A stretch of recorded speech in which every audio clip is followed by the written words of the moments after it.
ഈ ഒരു സാധനം കിട്ടാത്തതിൻ്റെ പേരിൽ എൻ്റെ നാശമായി പോയ കുപ്പികളായിട്ടാണ് ഇരിക്കണത്. ശരിക്കും പറഞ്ഞത് ഞാൻ യൂട്യൂബ് ചാനലൊക്കെ തുടങ്ങണേക്കാട്ടും മുമ്പേ ചെയ്തൊരു സംഭവമായിരുന്നു. പക്ഷേ അത് ചെയ്ത് വന്നപ്പോഴത്തേന് എനിക്ക് ആ ചാക്ക് ചിരട്ട് കിട്ടിയില്ല. അപ്പോൾ അതങ്ങനെ ആകെ നാശമായിപ്പോയി. അതാണ് ആ കുപ്പിയൊക്കെ ആദ്യം ഒരു കോട്ട് പെയിൻ്റ് അടിച്ചിട്ട് കരിമ്പൻ അടിച്ചിരുന്നത് കേട്ടോ.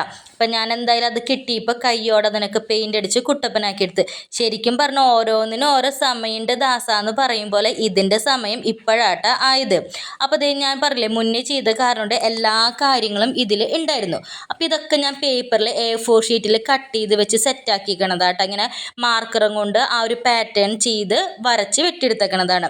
ഈ സ്പെല്ലിങ് കണ്ടപ്പോൾ ഏകദേശം മനസ്സിലായില്ലേ? ഹോം എന്നുള്ള നമ്മുടെ കുപ്പിയിലുള്ള ആർട്ടാണ് ചെയ്യണത്. പിൻട്രസ്റ്റിൽ കണ്ടതാണ് ഞാൻ. അപ്പോൾ അതിൽ അവർ റിബണൊക്കെ വെച്ച് ചെയ്യണ. അപ്പം എൻ്റെ അതില്ലാത്തതുകൊണ്ട് ഞാൻ തന്നെ കണ്ടുപിടിച്ചതാണ് ഇങ്ങനെ പേപ്പറിൽ ചെയ്യണ ഐഡിയ.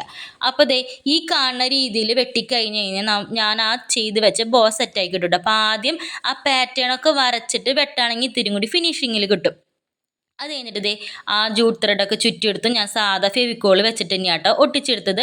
എല്ലാം ഒരേ ലെവലിൽ ഇങ്ങനെ ഒട്ടിച്ച് വെച്ചിട്ടുണ്ട്. ഒരേപോലത്തെ കുപ്പിയാണെങ്കിൽ ഇത്തിരി കൂടി ഭംഗിയുണ്ടാവും. പിന്നെ ഞാൻ എന്തിനാ സ്പെല്ലിങ് വെട്ടി വെച്ചതെന്ന് മനസ്സിലായില്ലേ? അതിങ്ങനെ നല്ല ഭംഗിയിൽ ഒരേ വലുപ്പത്തിൽ കിട്ടാൻ വേണ്ടിയിട്ടാട്ടോ.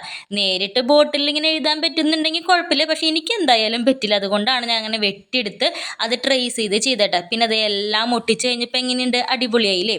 ഇനിയിപ്പോൾ നമുക്കിതിൽ ഒരു കാര്യം കൂടി ചെയ്യാം. അപ്പം ഞാൻ ആദ്യം ബോധമില്ലാണ്ട് ഗ്ലാസ്സിൽ നിന്നാണ് വെള്ളം ഒഴിച്ചുകൊണ്ടിരുന്നത്. അപ്പം എന്തോരം നേരം എടുക്കും. അപ്പം ഞാൻ പിന്നെയാണ് ഓർത്തെ പൈപ്പിൽ നിന്ന് നേരിട്ടാക്കാന്ന്. അങ്ങനെ പൈപ്പിൽ നിന്ന് വെള്ളമൊക്കെ നിറച്ചു. ഇത് കണ്ടപ്പോൾ മനസ്സിലായില്ലേ? ചെടിയും കൂടി വെക്കാമെന്ന് വിചാരിച്ചിട്ടാ. അപ്പം നമ്മുടെ അവിടെ ഉണ്ടായിരുന്ന മണി പ്ലാന്റിൻ്റെ ഇങ്ങനെ വള്ളിങ്ങനെ തൂങ്ങി കിടക്കുന്നുണ്ടായിരുന്നു. വേഗം അതൊക്കെ കട്ട് ചെയ്ത് വെച്ച് ഇത് എന്നിട്ട് സെറ്റ് ചെയ്ത് നമ്മുടെ ഡൈനിങ് ഹാളിൻ്റെ അവിടെ ഒരു പറഗോളുണ്ട്. അതിൻ്റെ ഉള്ളിലാണ് സെറ്റ് ചെയ്തത്. ഇവിടെ തന്നെ ചെയ്യാൻ വേണ്ടിയിട്ടാണ് ഞാൻ നോക്കിയിരുന്നുണ്ടായിരുന്നത്.